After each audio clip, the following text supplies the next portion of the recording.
لو عاش فاز به mbokk yi sëriñ bi dafa waxoon ne kaddu gi nga xam ne moom la xalifa bi bind ci occasion bi comme que dañ ko jàngoon ci arab rek dafa ñaanoon ñu résumé ko ci 3 minutes ba 5 minutes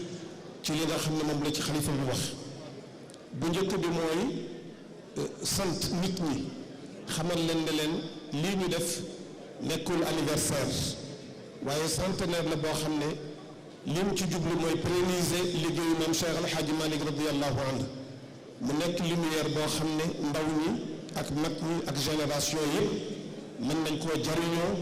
surtout ci waxtu wi nga xamante ne bii àdduna bi dafa yëngatu réew mi dafa yëngatu ndaw ñi nekk ci ay jafe-jafe kon jaadu na ñu jéem a dundalaat ndaw mag ñi ak seen lekk ba doomu aadama yëpp mën koo jariñoo ndax maam Cheikh El Hadj Malick liggéeyam lépp mi ngi ko teg ci roy sallallahu alayhi wa sallam bu ñaareel bi sëriñ bi nee na mi ngi sant bu baax a baax buuru Maroc ndax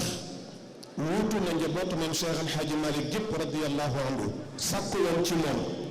diiwaan bi nga xam ne li ëpp ci li maam Cheikh El Hadj Malick bind ci wàllu siira ci tasawuf ci fiq ak ci domaine yëpp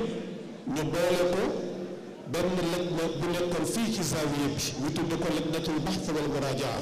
Serigne Babacar Abdoul Aziz jiite ko Cheikh Mouhamadul Mansour mi topp ci ginnaawam professeur Alxaaji docteur Mouhamadul Bachir Ngom nekkoon coordonnateur bi ñu saytu liggéey bi lu toll ci ñaari at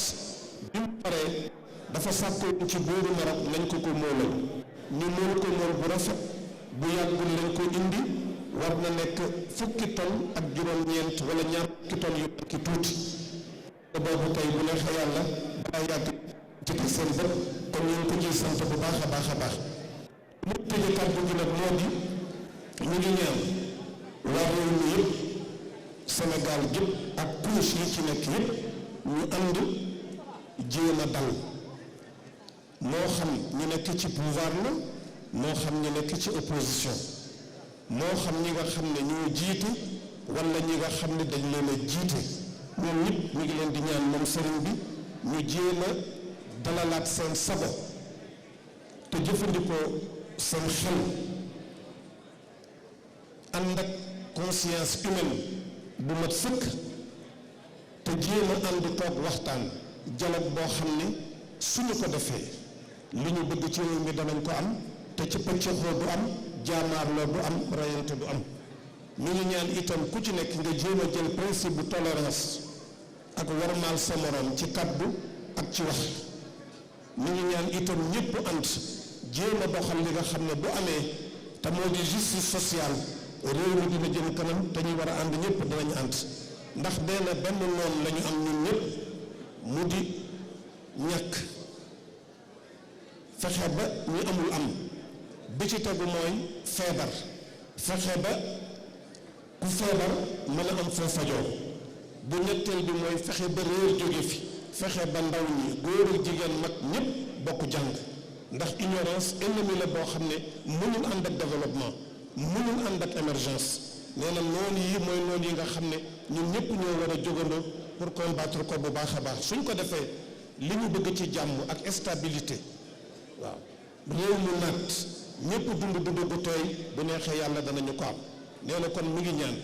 kilifa gi nga xam ne moo jiitu réew mi ak mboolem ñi nga xam ne ñoo topp ci ginnaawam opposition bi ak ñëpp ñu ànd dal joxante loxo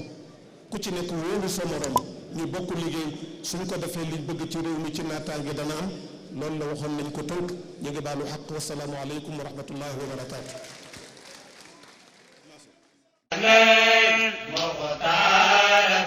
سيد الحاج مالك والأم مارية لو عاش فاز به